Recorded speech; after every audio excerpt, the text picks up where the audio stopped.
anu guna anak bisa secara anak muda sampai ini salah satu kelebun, bahkan mungkin satu-satunya kelebun yang paling milenial gitu, kekinian.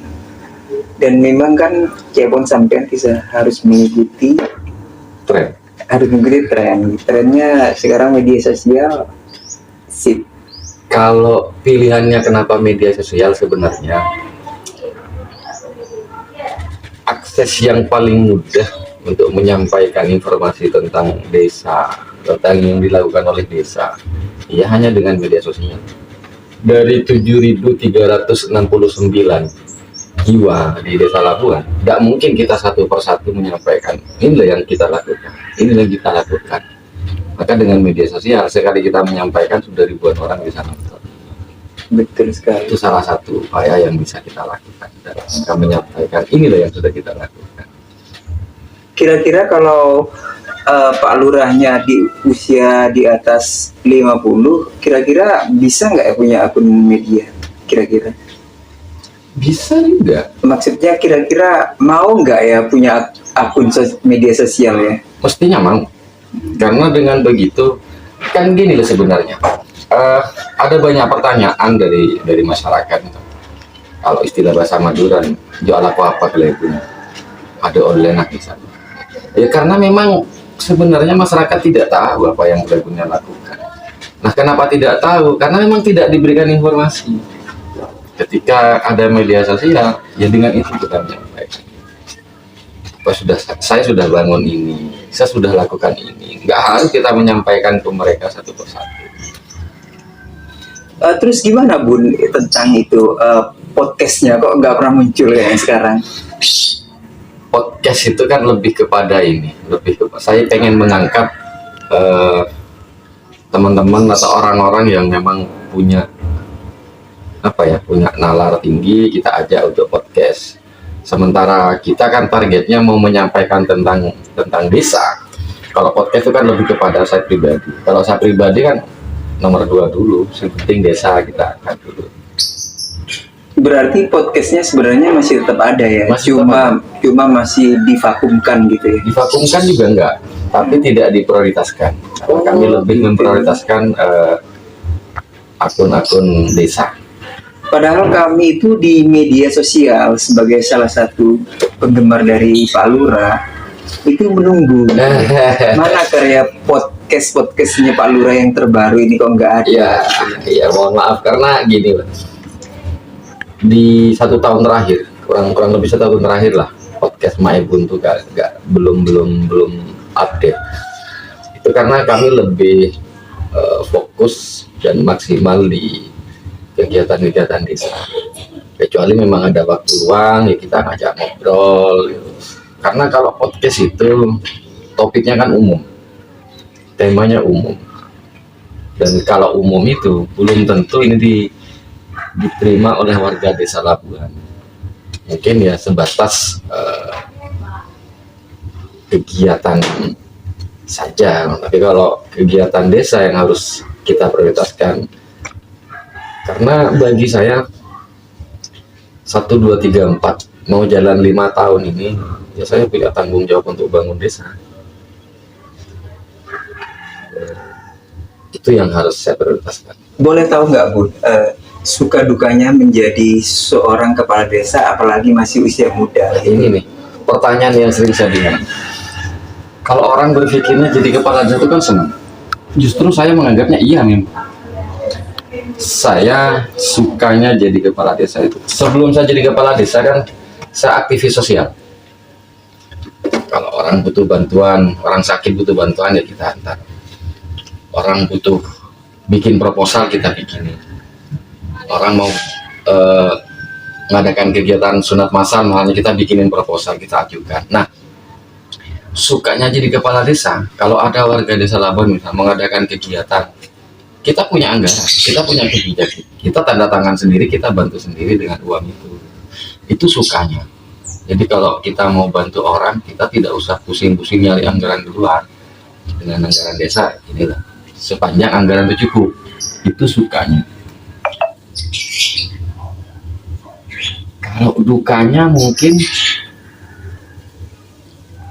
sebagai kepala desa ya nggak mungkin sejumlah 7.369 jiwa itu menjadi satu ketika saya mengeluarkan kebijakan misalnya semuanya menerima, kan nggak mungkin. Ini bagian dari proses bagaimana kemudian memberi pemahaman kepada masyarakat bahwa kebijakan ini untuk kebaikan bersama. Tapi kalau sudah sulit ini menjadi duka bagi saya. Sekali lagi boleh tahu nggak Bun, kira-kira kebijakan itu datangnya dari atas apa dari pemikiran Maebun sendiri kalau kebijakan-kebijakan yang ada di desa ini? Kalau saya lebih berdasar pada ada istilah kalau di kami itu kebijakan yang saya keluarkan itu sifatnya bottom up dari bawah. Jadi di Musrembang itu musyawarah dusun, musyawarah desa itu ada usulan. Oh, berarti kita harus melakukan ini sesuai dengan kebutuhan masyarakat. Oh, berarti kita harus melakukan ini. Jadi kita lebih kepada sifatnya itu bottom up, usulan dari bawah. Oh gitu. Jadi bukan dari atas terus disampaikan kalau desa itu harus begini nggak gitu ya? Ya, kita memang mendasar pada bottom up. Karena apapun yang kita lakukan, kalau itu tidak dibutuhkan masyarakat menjadi sia-sia.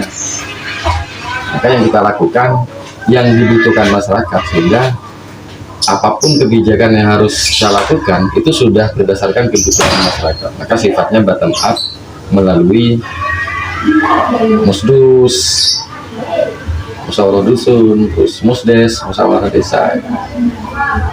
Terus kira-kira ini Bun, ada nggak program istimewa yang terbaru untuk masyarakat Labuan ini kira-kira? Sebenarnya kalau bicara program istimewa, nggak ada yang istimewa. Kami lebih fokus pada bagaimana saya mencoba untuk melaksanakan visi misi saya.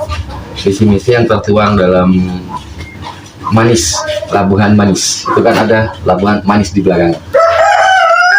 M-nya melayani, A-nya aspiratif, N-nya nyaman, I-nya indah, S-nya sejahtera. Nah, pelayanan kita prioritaskan. Jadi pelayanan yang dulu warga kesulitan nyari untuk minta tanda tangan dan minta surat, kita sudah sediakan kantor, bahkan ada aplikasi berbasis Android juga kita sudah berikan. Artinya pelayanan sudah kita maksimalkan. Aspiratif. Nah, ini yang saya bilang tadi. Jadi kebijakan kita berdasarkan bottom up. Jadi kita menitik beratkan pada aspirasi masyarakat untuk kemudian kita simpulkan menjadi sebuah kebijakan. Nyaman. Nah, nyaman ini kan relatif. Dari sudut pandang mana orang menganggap nyaman. Misalnya keamanan, terus warga menjadi humanis, misalnya nyaman. Nah, indah ini sekarang sedang kita garap bagaimana kemudian lingkungan ini menjadi lebih bersih. Tahun ini kita dapat kucuran dana 100 juta dari Kabupaten Sampang, kita prioritaskan untuk pengembangan TPS 3R dalam rangka pengelolaan lingkungan. Khusus ke TPS 3R kita anggarkan 100 juta. Ini dalam rangka mewujudkan visi indah. Baru pada tahun terakhir besok kita akan fokus pada peningkatan UMKM untuk mewujudkan sejahtera. Jadi melayani aspiratif, nyaman, indah, sejahtera ini bertahap sudah kita lakukan. Apakah indah itu juga meliputi seperti konstruksi jalan, pembenahan jalan dan lain sebagainya? Apakah seperti itu juga? Ya, yang mungkin perlu disampaikan pemahamannya bahwa jalan di desa ini itu ada statusnya. Ada jalan kabupaten, ada jalan desa. Nah, kadang-kadang ini yang perlu dipahami ya, yang perlu disampaikan informasi. Jalan kabupaten itu adalah jalan yang menghubungkan satu desa dengan desa yang lain. Itu jalan kabupaten. Nah, jalan desa ada jalan yang menghubungkan dari dusun ke dusun. Jalan kabupaten itu menjadi tanggung jawab kabupaten. jalan desa menjadi tanggung jawab desa. Nah, dana yang dimiliki oleh desa itu tidak boleh kemudian dialokasikan untuk penanganan jalan yang menjadi tanggung jawab kabupaten. Itu menjadi salah. Jalan desa itu menjadi kewajiban desa. Jadi kalau dari dusun ke dusun itu desa yang harus menangani. Contoh kalau di Labuan misalnya dari Praman Temor ke Tebeh itu desa. Kan dari dusun ke dusun tuh. Dari Labuan Temor ke Labuan Barat itu menjadi kewajiban desa. Nah, alhamdulillah sampai saat ini untuk jalan desa alhamdulillah sudah kita lakukan. Tahun 2023 ini kita sudah mengaspal di 5 titik. Terus rapat beton di 2 titik 2023 kemarin. Nah, 2024 ini rencananya ada 3 titik rapat beton kita lakukan. Kalau jalan desa alhamdulillah sudah kita sentuh semua. Nah, ini tinggal menunggu semoga tahun 2024 ini jalan kabupaten ini bisa terwujud. Artinya nanti tidak ada lagi jalan yang berlubang ya? Insya Allah. Luar biasa. Insya Allah. Kita upayakan. Insya Allah selesai. Semoga tahun 2024 ini tuntas. Tapi kalau misalnya tembus, kalau jalan kabupaten ya, tembus dari titik akhir pengecoran kemarin sampai ke di desa Taman itu, kayaknya nggak cukup kalau tahun ini. Bisa nambah tahun depannya lagi, tahun 2025. Tapi tahun ini sudah kita usulkan ke kabupaten terkait dengan jalan utama ini. Kalau menjadi lurah itu pun kira-kira ada jangka waktu tahunnya nggak Kak? Kalau kayak presiden kan itu 10 tahun, iya 10 tahun terus nggak boleh nyalonin lagi. Kalau jadi Pak Lurah itu gimana aturannya? Kalau saat ini undang-undang desa masih menyatakan 3 periode, 1 periodenya itu 6 tahun. Tapi sepertinya akan ada perubahan undang-undang desa ini yang 1 periodenya menjadi 8 tahun dibatasi 2 kali periode. Ini yang baru, cuman belum disahkan gitu. Tapi sudah dibahas. Kemarin dulu itu kan sempat ini Maebun heboh-heboh di media sosial tentang Jabatan Kepala Desa. iya tentang jabatan kepala desa yang tiba-tiba mengajukan 9 tahun. 9 tahun gitu. Itu gimana tanggapan Maebun sendiri? Bahwa para netizen di situ mengatakan bahwa keenakan jadi lurah, mungkin banyak yang dapat gini-gini sehingga sampai minta 9 tahun gitu-gitu macam-macam. Ya, enak dan nggak enak itu sebenarnya relatif. Karena begini loh, ketika orang tidak cocok dengan saya, misalnya ya, orang nggak cocok dengan saya misalnya sebagai kepala desa, saya pikir mau berapa tahun pun orang nggak akan setuju. Mau 3 tahun nggak setuju, apalagi sampai 6 tahun, kan begitu. Nah, kalau kemudian usulannya 9 tahun, saya pikir ya paling tidak lah ada waktu bagi kepala desa untuk kemudian bisa mengembalikan apa namanya istilahnya ya, pasca pilkades itu kan pasti ada gesekan karena nggak milih dan karena milih ada gesekan. Nah, kalau cuma 6 tahun, ini asumsi saya. Kalau sekedar 6 tahun itu butuh, kayaknya kurang deh untuk kemudian bisa mengembalikan situasi menjadi seperti semula. 6 tahun pertama belum selesai perselisihan perbedaan pilihan, sudah mau pilkades lagi. Jadi usulan 9 tahun itu sebenarnya tergantung masyarakat menilai tentang kepala desa. Kalau cocok saya pikir Kenapa tidak gitu ya? justru mau 9 tahun kali 3 pun orang akan tetap setuju kalau cocok. Sebaliknya kalau nggak cocok jangankan 9 tahun, 3 tahun aja suruh ganti kan gitu. Betul. Jadi ya relatif. Tinggal ikutin saja kepala desa. Kalau misalnya satu periode dianggap tidak cocok, satu periode 9 tahun apa 6 tahun, ya tidak usah dipilih lagi gitu. Oke Bun, ini yang terakhir Bun ya, pertanyaan terakhir nih. Kira-kira sebagai lurah yang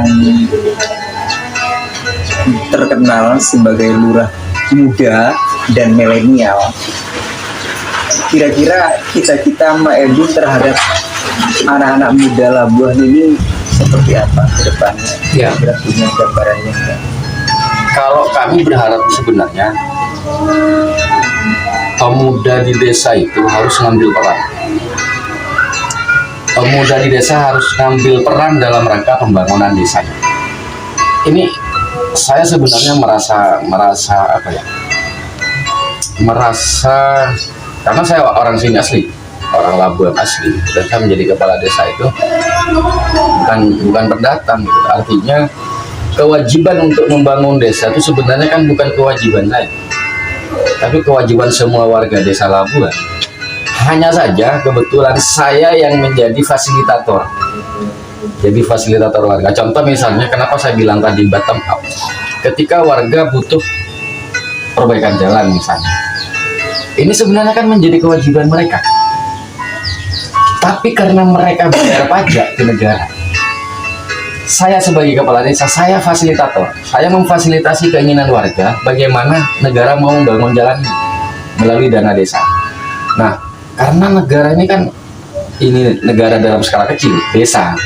Tidak hanya satu titik yang harus diperbaiki, ada banyak titik. Maka yang saya maksud kenapa masyarakat harus ambil peran, pemuda khususnya harus ambil peran, tidak hanya dalam rangka perbaikan jalan, tapi bagaimana kemudian teman-teman muda ini mau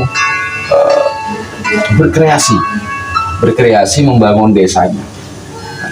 Sampai saat ini kadang-kadang saya masih miris juga kalau kemudian teman-teman muda menyerahkan kan sudah ada kepala desa, akan sudah ada pemerintah desa. Nah, bahasa-bahasa seperti ini sebenarnya ya bahasa-bahasa orang yang males. Jadi kayak semua tanggung jawab itu dibebankan ke Mbak Ebun gitu ya? Ya kalau saya menganggapnya juga beban, tapi saya menganggapnya ini bagian dari tanggung jawab. Oke, terima kasih Mbak Ebun atas bincang-bincangnya hari ini, sangat luar biasa. Mudah-mudahan semua programnya terwujud nyata dan kita bisa merasakan kesejahteraan yang merata di Desa Labuan. Amin, amin, amin. Siap, terima kasih. Mantap.